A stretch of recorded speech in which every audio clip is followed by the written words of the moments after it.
रक्षाबंधन पर एक ऐसा उपाय जो बहन यदि करती है तो उसे दुनिया की कोई भी शक्ति धनी होने से रोक नहीं पाती है। ये उपाय स्वयं हमारे घर पर ही किया जाता है। भाई को उच्च पद की प्राप्ति होती है, सरकारी नौकरी हासिल होती है, व्यापार यदि मंदा चल रहा हो तो दौड़ने लगता है, उड़ते पक्षी की तरह व्यापार दौड़ता है। भाई को कभी भी किसी की नजर नहीं लगती है, दुर्घटना में उसकी मृत्यु नहीं होती। इस उपाय को करने के बाद भाई बहन का प्यार अमर हो जाता है। आइए जानते हैं। सबसे पहले भाई को राखी बांधने के बाद अपने हाथ में कुछ रुपए लेकर मुट्ठी बांध ले और भाई के ऊपर 7 से 8 बार उतारा करे। अब जो पैसे आपकी मुट्ठी में थे उन पैसे को लेकर जाकर राखी खरीदे और उस खरीदी गई राखी को पीपल की वृक्ष पर बांध दे या किसी भी धार्मिक पेड़ पर बांध दे। वृक्ष पर तिलक करे, मीठा भोग अर्पित करे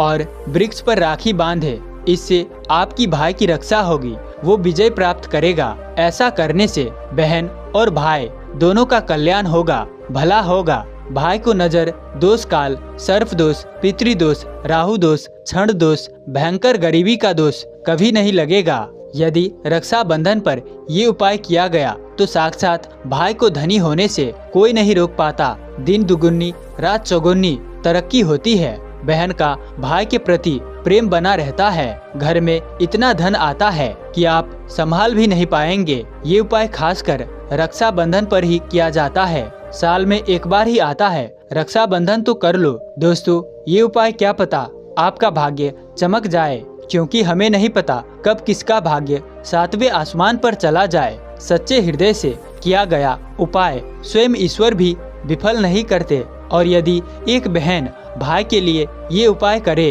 तो स्वयं ईश्वर भी इस उपाय को खाली नहीं जाने देते, क्योंकि इसमें एक बहन का हाथ है, उसका प्यार है, ममता है, भाई के प्रति सच्ची आस्था है और इसी आस्था को देखते हुए ईश्वर इस उपाय को सफल बनाता है। दोस्तों, रक्षा का मतलब सुरक्षा और बंधन का मतलब बाध्य होता है। राखी का त्योहार कब शुरू हुआ ये कोई नहीं जानता, लेकिन भविष्य पुराण में वर्णित है कि देव और दानवों में जब युद्ध शुरू हुआ और जब दानव हावी होते नजर आने लगे तब भगवान इंद्र घबराकर बृहस्पति के पास चले गए। वहां बैठी इंद्र की पत्नी इंद्रिनी सब सुन रही थी। उन्होंने रेशम का धागा मंत्रों की शक्ति से पवित्र करके उनके हाथ पर बांध दिया। संयोग से वो श्रावण पूर्णिमा का दिन था। सबका दृढ़ विश्वास हुआ कि इंद्र उस लड़ाई में उसी धागे की मंत्र की शक्ति से विजय हुए थे।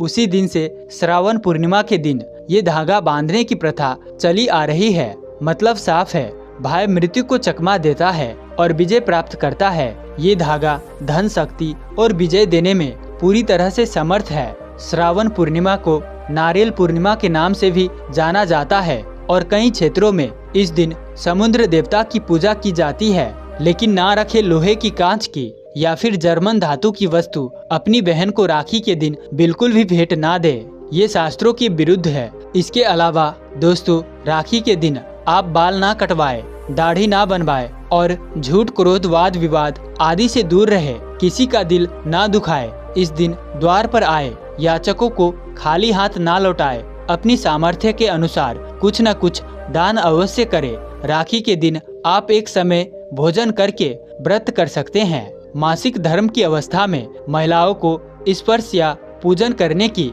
मनाही होती है, तो ऐसे समय में अपने भाई को राखी नहीं बांधनी चाहिए। आप बाद में जन्माष्टमी तक कभी भी राखी बांध सकती है या अपनी राखी किसी और महिला के माध्यम से अपने भाई को बंधवा दे। दोस्तों, रक्षाबंधन का पर्व हर साल सावन मास की पूर्णिमा तिथि को मनाया जाता है। शास्त्रों में स्पष्ट रूप से वर्णन की है कि रक्षाबंधन का त्योहार कभी भी भद्रकाल में नहीं मनाना चाहिए। भद्रकाल में रक्षाबंधन अत्यंत अशुभ माना जाता है।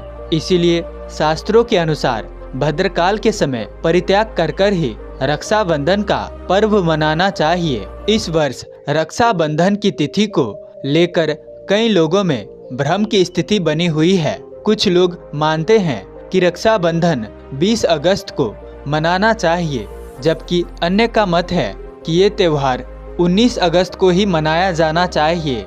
इस संदर्भ में आज मैं आपको सही तरीके के बारे में बताऊंगा ताकि आप ये निर्णय ले सके कि रक्षाबंधन कब मनाया जाए।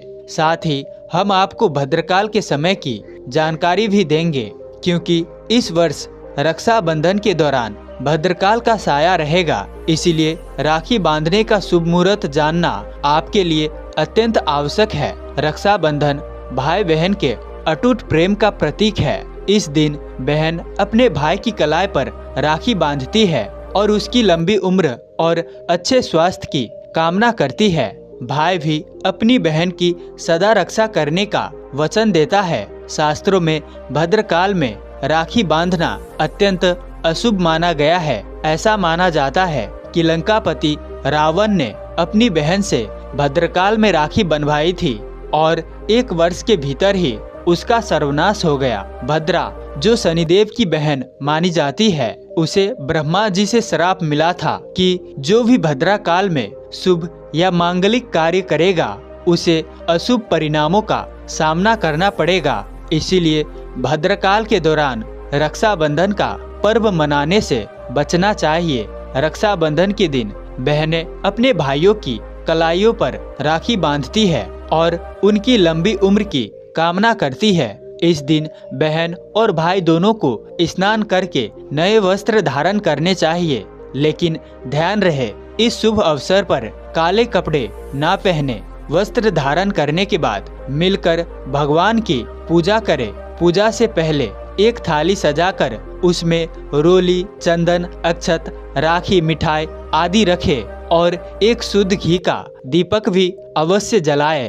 दीपक आप आटे का, मिट्टी का या पीतल का बना सकते हैं, जिससे आप अपने की आरती करेंगी। सबसे पहले इस पूजा की थाली को भगवान को समर्पित करें और भगवान की कलाई पर पहली राखी बांधे या फिर मंदिर में राखी चढ़ाए। इसके बाद आप अपने भाई को पूर्व या उत्तर दिशा की ओर मुख करके बैठाए और बहन का मुख पश्चिम की ओर होना चाहिए। रक्षाबंधन के दिन सबसे पहले घर के मंदिर में पूजा पाठ करने के बाद भगवान गणेश को राखी अवश्य बांधे और फिर अंत में अपने भाई की कलाई के लिए थाली सजाए। पहले भाई का तिलक करे, फिर उन्हें रोली, चंदन और अक्षत लगाए, उनके ऊपर थोड़े से फूल छिड़के और अंत में भाई की आरती करे। अब आप अपने भाई की दाहिनी कलाई में राखी बांधे और इसके बाद भाई का मुंह मीठा कराए, भाई के लिए मंगल कामना करे।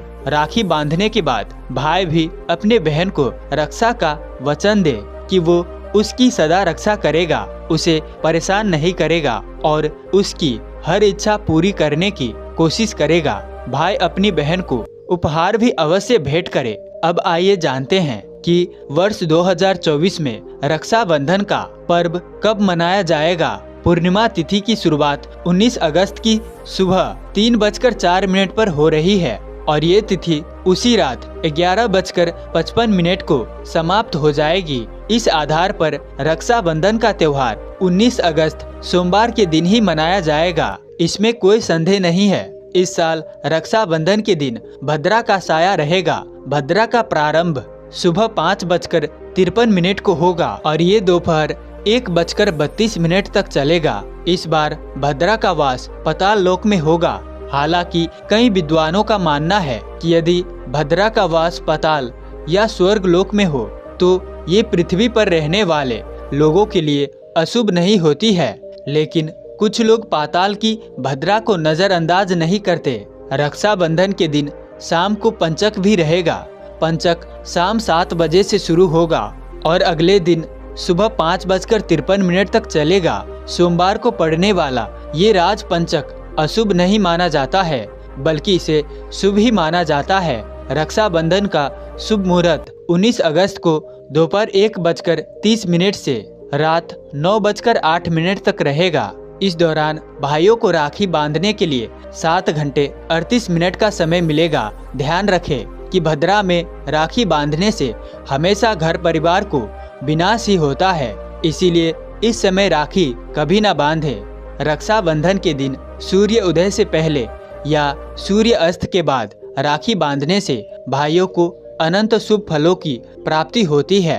ऐसा भाई हमेशा तरक्की करता है, उसका जीवन सुखमय और समृद्धशाली होता है। दोस्तों, मुहूर्त पर राखी बांधने से भाई को कई लाख गुना शुभ फलों की प्राप्ति होती है, उसका कभी अमंगल नहीं होता। ऐसी बहन का भाई जहाँ भी जाएगा दिन दुगुनी रात चौगुनी तरक्की ही पाएगा। ऐसा भाई लाखों करोड़ों में खेलेगा, रुतबा पैसा धन दौलत सब कुछ कमाए, राहु दोष पितृदोष नजर दोष मंगल दोष सब कुछ दूर रहेंगे। दोस्तों, रक्षाबंधन के दिन बहनें अपने भाई की कलाई पर राखी बांधती है और उनकी लंबी उम्र की कामना करती है। इसीलिए इस दिन भाई बहन दोनों को स्नान आदि करके और हो सके तो नए वस्त्र पहनने चाहिए, लेकिन याद रहे शुभ अवसर पर काले कपड़े ना पहने। वस्त्र पहनने के बाद मिलकर भगवान की पूजा करनी चाहिए। पूजा करने से पहले आप पूजा की थाली अवश्य लगा ले और उसमें रोली चंदन अक्षत राखी मिठाई आदि और एक शुद्ध घी का दीपक जरूर रख ले। दीपक चाहे तो आटे का बना ले, माटी का या पीतल का, जिससे आप अपने भाई की आरती करेंगे। दोस्तों, अब आप इस पूजा की थाली को सबसे पहले भगवान को समर्पित करें और भगवान की कलाई पर पहली राखी बांधे या मंदिर में राखी चढ़ाए। इसके बाद आप अपने भाई को पूर्व या फिर उत्तर की ओर मुख कर बैठाए और बहन का मुख पश्चिम की ओर होना चाहिए। रक्षाबंधन पर सबसे पहले घर के मंदिर में पूजा पाठ होना चाहिए। इसके बाद भगवान गणेश को राखी अवश्य बांधे और फिर अंत में भाई की कलाई के लिए थाली सजाए। फिर भाई को सबसे पहले तिलक करे, उन्हें रोली चंदन और अक्षत लगाए, उनके ऊपर थोड़े से फूल छिड़के, यदि फूल आदि ना हो तो चावल छिड़के और अंत में भाई की आरती करे। अब आप अपने भाई की दाईं हाथ की कलाई में राखी बांधे और इसके बाद भाई का मुंह मीठा कराए, भाई के लिए मंगल कामना करे। दोस्तों, राखी बांधने के बाद भाई भी अपनी बहन को रक्षा का वचन दे कि बहन तेरी सदा मैं रक्षा करूंगा, तुझे परेशान नहीं करूंगा, तुझे डांटूंगा नहीं, तेरी हर जिद पूरी करूंगा, तेरी हर इच्छा पूरी करूंगा, माँ बाप की तरह पूरा करूंगा, पिता बनकर हर इच्छा की पूरा करूंगा, माँ बनकर तेरा पालन पोषण करूंगा, जितना मुझसे होगा उससे बढ़कर करूंगा और बहनों को उपहार वगैरह अवश्य भेंट करे। दोस्तों, रक्षाबंधन पर भाई को काली राखी नहीं बांधना चाहिए, ये शुभ नहीं माना जाता है। भाई की कलाई पर हमेशा लाल रंग की राखी बांधना बहुत ही शुभ और मंगलकारी माना जाता है। दोस्तों, रक्षाबंधन के पावन अवसर पर उपहार में बहन को चाकू छुरी आदि कभी नहीं देना चाहिए, इससे जीवन पर नकारात्मकता का गहरा असर पड़ता है। ऐसे में बहन को सफेद कपड़ा भी उपहार में नहीं देना चाहिए,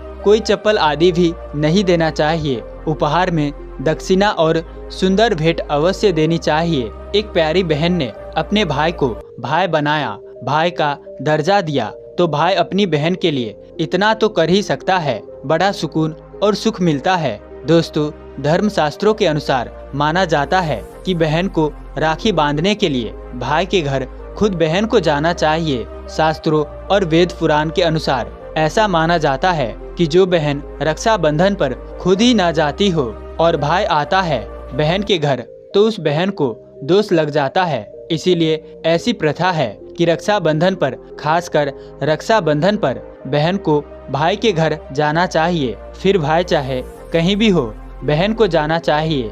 यदि भाई आपके पास नहीं है, विदेश में रहता है, किसी कारणवश आप भाई के पास नहीं जा सकती हो, तो आप भाई के नाम की रक्षाबंधन की थाली, एक राखी, मिठाई, अक्षत, रोली चंदन का तिलक भगवान गणेश को अपना भाई समझकर उनकी कलाई पर बांधे। वो राखी स्वयं आपकी भाई की कलाई तक पहुंच जाएगी। फिर चाहे आप श्री कृष्ण को बांधे, नारायण को बांधे, आप जिसके भी भक्त हैं उनकी कलाई पर बांधे, वो स्वयं राखी चलकर आपकी भाई की कलाई तक पहुंचेगी। और ऐसी राखी, मन में बांधी गई राखी, सच्ची श्रद्धा से बांधी गई राखी स्वयं ईश्वर तुल्य हो जाती है। रक्षाबंधन पर क्या क्या बनाना चाहिए, आइए जानते हैं। देखिए, रक्षाबंधन के समय बिना लहसुन प्याज का खाना बनाना चाहिए, क्योंकि इस समय देव शक्तियाँ ईश्वर स्वयं धरती पर चलकर आते हैं। वे भी अपने भक्तों से राखी बंधवाने के लिए धरती पर स्वयं पधारते हैं और उन्हें भोग लगाते हैं। ऐसे में जो भाई होते हैं उनके अंदर साक्षात ईश्वर का उस दिन वास हो जाता है। भगवान भाई के अंदर बसते हैं। इसीलिए लहसुन, प्याज, मांस, मदिरा, बीड़ी, सिगरेट आदि इस दिन कभी नहीं खाना चाहिए, कभी नहीं बनाना चाहिए, नहीं तो रक्षाबंधन खंडित हो जाएगा, बहन का व्रत टूट जाएगा। खाने में आप खीर पूरी खीर में आप कलर भी डाल सकते हैं। मीठा हलवा, मीठी सेवियाँ जरूर बनाएं। कुछ न कुछ मीठा घर में अवश्य होना चाहिए, क्योंकि साक्षात भाई में भगवान इस दिन बसते हैं और बहन को ढेर सारा आशीर्वाद मिलता है। तो मीठा तो जरूर बनाना चाहिए और भगवान को भोग लगाना चाहिए। उसके बाद ही रक्षाबंधन का पर्व मनाना चाहिए। बड़ा ही शुभ और अत्यंत दुर्लभ मंगलकारी माना जाता है। रसीले आलू की सब्जी, गोभी की सब्जी, केले की सब्जी, चटपटे गोभी आलू, मटर पुलाव, पनीर पुलाव और खीरे का रायता आप बना सकते हैं। घर में इस दिन पक्का खाना अवश्य बनाना चाहिए। इस दिन घर में तवा नहीं चढ़ाना चाहिए, अशुभ माना जाता है। कढ़ाई चढ़ाकर पक्का खाना ही बनाएं। इसे शास्त्रों के अनुसार पक्का खाना माना जाता है, जो कि त्योहारों के शुभ समय पर बनाया जाता है। इसे साक्षात ईश्वर ग्रहण करते हैं। भगवान को भोग और राखी बांधने के बाद मुहूर्त के समय भाई की कलाई पर राखी बांधने के बाद ही बहन अपना व्रत तोड़ती है और बहन को एक निवाला भाई को अवश्य खिलाना चाहिए और भाई को भी बहन का व्रत संपूर्ण करना चाहिए। बहन को एक निवाला अवश्य खिलाए, इससे प्यार बढ़ता है और ईश्वर ढेर सारा आशीर्वाद देकर वापस अपने स्वर्ग लोक को चले जाते हैं। कहते हैं कि जो बहन इस दिन भाई के लिए व्रत नहीं रखती और रक्षाबंधन पर ऐसे ही राखी बांधती है तो भाई की उम्र कम हो जाती है और ईश्वर नाराज हो जाते हैं, व्रत खंडित हो जाता है। बहन को इस दिन व्रत अवश्य रखना चाहिए, क्योंकि भाई की इससे उम्र बढ़ती है, प्यार बढ़ता है और ईश्वर प्रसन्न रहते हैं। नहीं तो रक्षाबंधन का कोई लाभ नहीं होगा। रक्षाबंधन पर यदि शुक्रवार का दिन पड़ जाए तो जो लोग माता संतोषी का व्रत करते हैं उन्हें घर में खट्टा नहीं बनाना चाहिए, खट्टे पदार्थों का खाना नहीं बनाना चाहिए, जैसे कि खट्टी इमली की चटनी, पानी पूरी आदि, खट्टा आम वगैरह नहीं खाना चाहिए। इसमें माता संतोषी नाराज हो जाती है। अक्सर शुक्रवार को रक्षाबंधन पड़ जाता है, तो कभी भी जब शुक्रवार को रक्षाबंधन पड़े और यदि आप संतोषी माता का व्रत रखते हैं और पूजा पाठ करते हैं तो थोड़ा संयम रखें, नहीं तो माता संतोषी नाराज हो जाती है।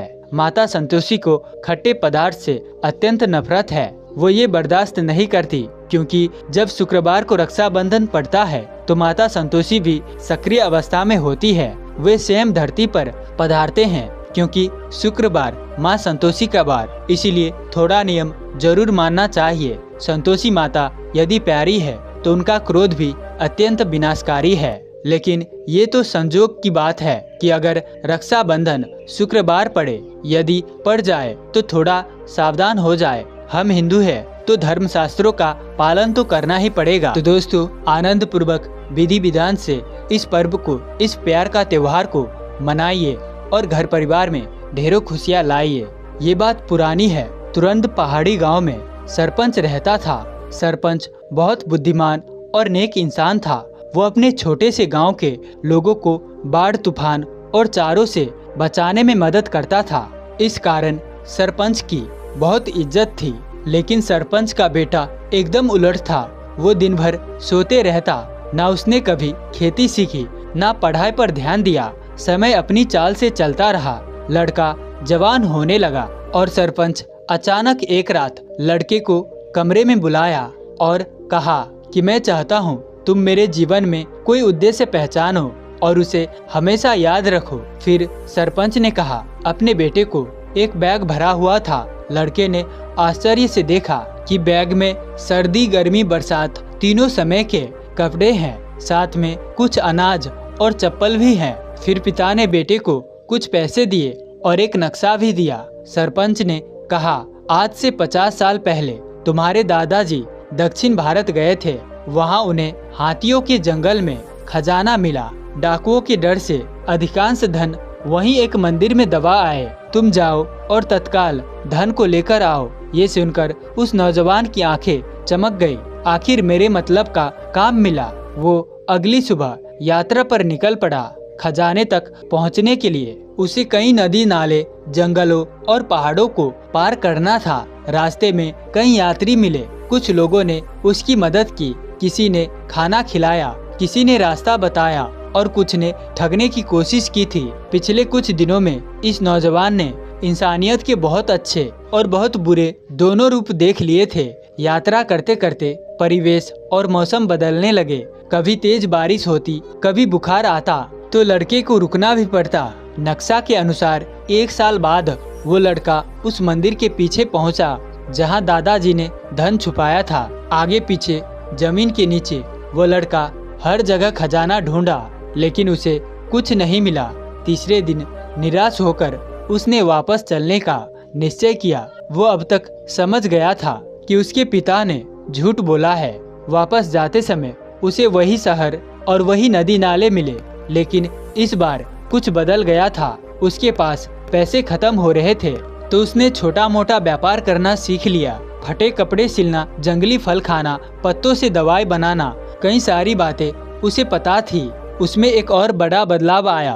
उसे अपने आसपास सुंदरता दिखने लगी, क्योंकि उसे खजाने तक पहुंचने की कोई जल्दी नहीं थी, जिस कारण वो कभी कभी पहाड़ों में रुक जाता। सूर्योदय को देखने के लिए फूलों को देखकर वो मुस्कुराने लगा और उसने देखा कि आम लोगों में अच्छाई छिपी होती है। सफर में कई लोग बिना कुछ लिए मदद करते हैं। हंसमुख है और सहज स्वभाव के कारण उसके कई दोस्त बन गए थे। एक सुबह पहाड़ी से लड़के ने अपने गांव की नदी को देखा तो उसे एक एहसास हुआ कि घर में आने वाले जब लड़के ने अपनी गांव की चिर परिचित गलियों को देखा तो उसे महसूस हुआ कि 2 साल हो गए अपना घर छोड़े। वो सीधे पिता के कमरे में पहुंचा। पिता ने तत्काल बेटे को गले लगा लिया और पूछा, बेटा सफर कैसा था? क्या तुम्हें खजाना मिला? बेटा कहता है, मुझे माफ कीजिए, मुझे खजाना नहीं मिला। शायद मुझसे पहले कोई और खजाना ले गया था। लड़के को खुद अपने शब्दों पर आश्चर्य हुआ था। उसे पिता पर बिल्कुल गुस्सा महसूस नहीं हो रहा था। पिता कहते हैं, बेटा तुम्हें तो बहुत बड़ा खजाना मिल गया है जो तुम अभी अपने अंदर महसूस कर रहे हो। अच्छा बताओ तुम्हारा सफर कैसा था? बेटे ने कहा, जब मैं गया तो कई सारी चीजें पहली बार देखी, तब मैं जल्दी में था, लेकिन जब मैं लौट रहा था तब खूब मजा आया। बहुत कुछ सीखा और इतने दोस्त बने कि अपने खजाना ना मिलने की निराशा भूल गया। सरपंच कहते हैं, बेटा मैं चाहता हूँ कि जीवन में तुम जो भी करो मन लगाकर करो। पहले तुम डिस्ट्रैक्ट थे क्योंकि तुम्हारे पास कोई लक्ष्य नहीं था। लक्ष्य के रास्ते पर दौड़ लगाकर अब तुम्हें समझ में आ गया है कि चलते रहना ही मंजिल है। जब हम जवान होते हैं तो हमें लगता है कि हमें कहीं पहुंचना है।